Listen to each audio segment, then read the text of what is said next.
Now we will study the success or the achievement of the planning till the year 1991. There are different parameters through which we can know the success or the achievement of planning. Among them, the first is increase in national income. Increase in national income. That means economic growth is present. Now for the success, here are few observations to know about the achievement or success. Prior to planning, national income was increased 0.5% per annum. That shows that Indian economy a stagnant economy. During the first plan, there was increase of 4.6% against the target. Target was 2.1%. And between the second plan and 10th, target was 5%, but this target was achieved in between the 5th and 10th plan. Target was to achieve the 5% increase in national income between 2nd and 10th plan, but achieved in 5th and 10th plan. Then again, in 11th plan, increase in national income was 7.5% per annum and target was 9%. And in the 12th plan, the target was again 8%, but achievement was 6.7%. Thus, during most of the plans, we failed to achieve the targeted rate of growth. But deadlock was broken.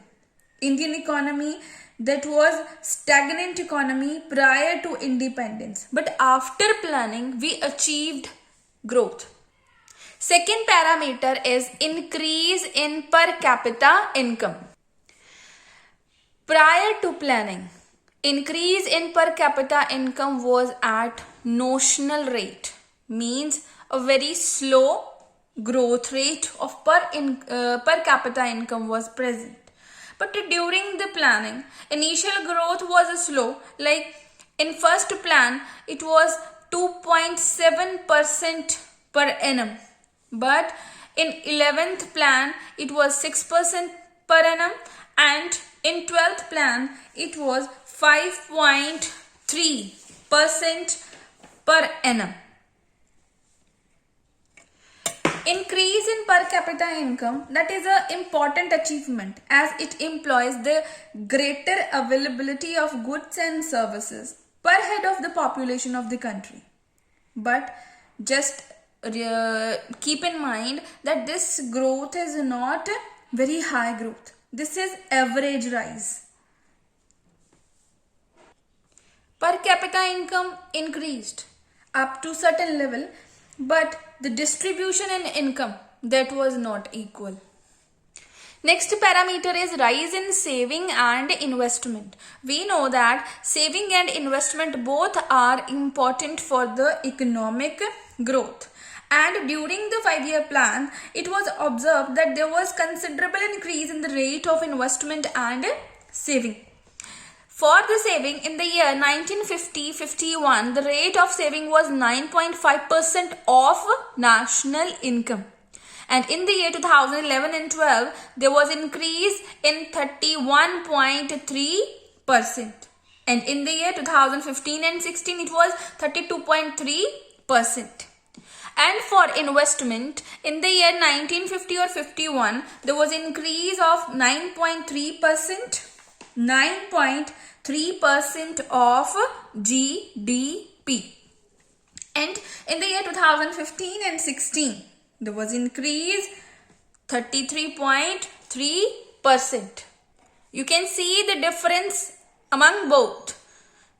Just see, in the year 1950-51, it was 9.3%, but in 2015 and 16, it is 33.3%. And this is the principal objective for the economic growth, that there must be increase in this saving and investment in the country. Next parameter is institutional and the technical change in the agriculture. Institutional and technical change in agriculture, we can study it in two ways. Through the land reforms and through the improvement in technology. Through the land reforms, what had been done under the plans? Through the land reforms, first was abolition of intermediaries. Intermediaries means the zamindars. That was abolished by the government. Next is the moderation and regularization of the rents. Rents were fixed to stop the exploitation of the tillers of the soil by the zamindars. And further, the ceiling on the land holdings and redistribution of land. Ceiling was the fixed fixation of the limit for the land holdings for the family or a single person.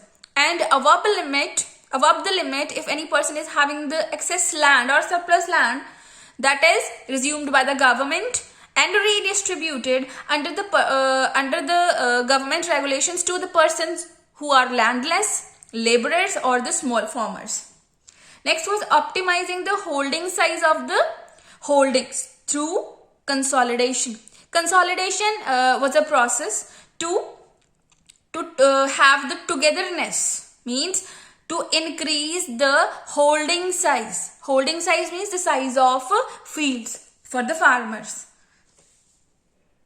These were the land reforms under the plans. Now through the improvement in technology. For the improvement, there was a rise in agricultural output and productivity with the help of HYV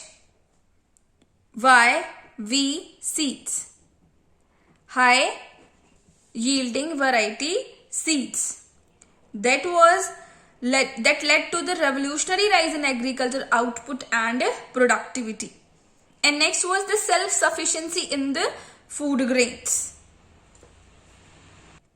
The fifth parameter is the growth and diversification of the industry. During the planning period, growth rate of the industrial production has been around 7%. But in 11th plan, that was increased to 7.2%. And self-sufficiency was also achieved for the consumer goods. And it had been observed that at that time there was the 10th rank of India for the industrial growth. Indian economy achieved the 10th rank as largest industrial economy in the world. Next parameter is economic infrastructure. Economic infrastructure includes means of transport and communication, irrigation facilities and power generation capacity. Remember, these are under the economic infrastructure, along with the banking and insurance facilities. And under the plans, various observations of growth had been seen. The observations are, first is, Indian Railway has become one of the world's largest railway networks. This was the achievement. Second is the power generation capacity. In the year 1950-51, the power generation capacity was 2300 megawatts. And in the year 2017, it was observed that 3,30,861 megawatts power was generated. And in the IT sector, there was the development. IT sector was the best player in the international market. This was the biggest achievement of the tertiary sector or the service sector of India. Next parameter is the social infrastructure. Social infrastructure include health facilities and the educational facilities. And under the period of planning, there was expansion of health facilities that has been observed like the death rate that was decreased up to 6.4 per thousand 2016, and in the year 1951 it was 27 per thousand, but in the year 2016 it was decreased up to the 6 per thousand. And average life expectancy in the year 1951 it was 32 years. That was very less. And in the year 2015 it was increased up to 68.3 years.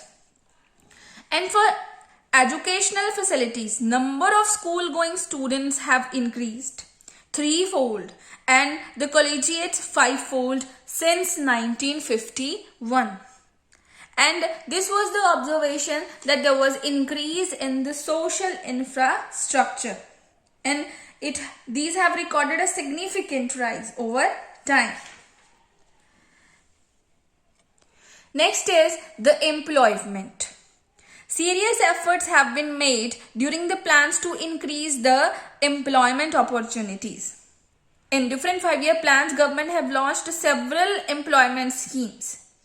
And for the observation, in the 11th plan, in 2004 and 5, unemployment was decreased from 8.3%. In the year 2011 and 12, it was 5.6%. It was decreased from 8.3% to 5.6%. And in the 12th plan, government has fixed the target of creating 50 million employment opportunities for the youngsters. Next is international trade. Foreign trade. During the plans, the volume of foreign trade that has increased. And the observations, like in the year 1948-49, foreign trade, the value of foreign trade was 792 crore rupees. But in the year 2016 and 17, it was 40,31,719 crore rupees. It was increased, and composition of trade was also changed. The composition was highly changed to the exports. India exporting the engineering goods, and that was the sign of for India emerging as industrial nation. In short, we can say that Indian economy has recorded significant growth along with the significant structural change during the period of planning, and that change happened almost in the all sectors, whether it is primary sector, secondary sector or the tertiary sector. And growth is being reflected in the higher and higher standard of living of the people.